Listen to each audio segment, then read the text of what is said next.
I wanted to welcome you all to the trial of Washington Children's Hospital versus Akeso Pharmaceuticals and Genericorp. This is the Trial Practice Committee's foray into the pay-for-delay scene. Wanted to introduce everybody who's going to be involved today. For the plaintiffs, Washington Children's Hospital, I have Sherry Ross Lalou, who's a partner at Crowe & Mooring in their litigation antitrust group.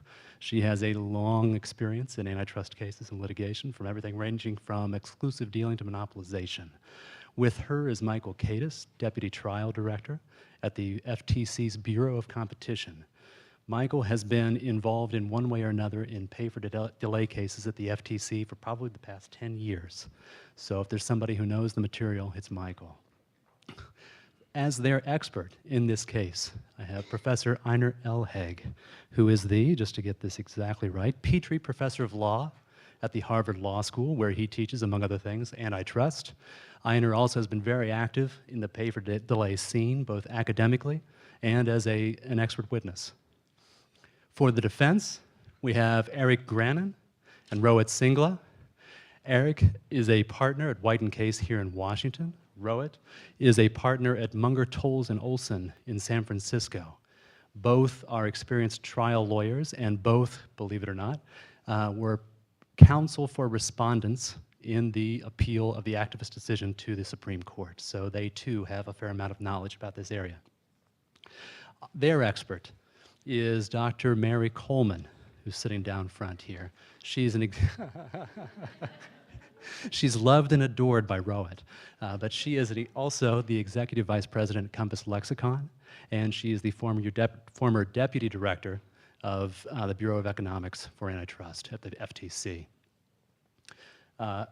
Though they are not in the room, I wanted to give a shout out to Gil Cavillo and his partner Steve Chu, who are really the driving forces behind this program. Gil is a PhD clinical psychologist and a nationally renowned jury consultant. He is the one who has pulled together our jurors for this exercise today. He's outside working with them now and about to lead them in. His colleague Steve is the one who has put together what you will soon see are some interesting graphics that will help the counsel tell their story as we move through things today.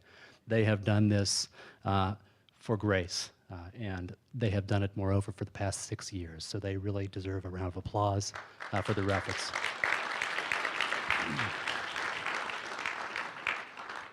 And last but certainly not least is Judge Bernice Donald, who's waiting in the wings over here.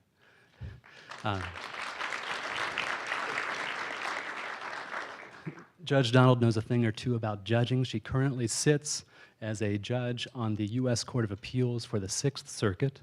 Before that, she learned how to do some judging as a federal district court judge down in Memphis. Before that, she was a federal bankruptcy judge. And before that, she was a state court trial judge. So she has seen this and will give us a good show here. Beyond her judging in her spare time, she is a member and has been a leader in virtually every judicial organization there is, not to mention an active participant in the ABA as well as her local bar associations, and has spent a fair amount of time, which I know she's enjoyed, traveling not only around the United States but also around the world, teaching other countries' judges how to be judges. So we're very glad to have her here with us today.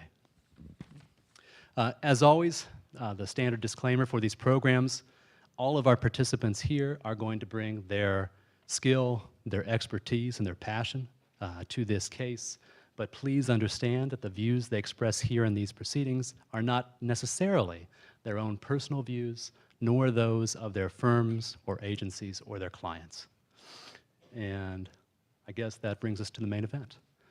I wrote this down because I saw it on the news this morning.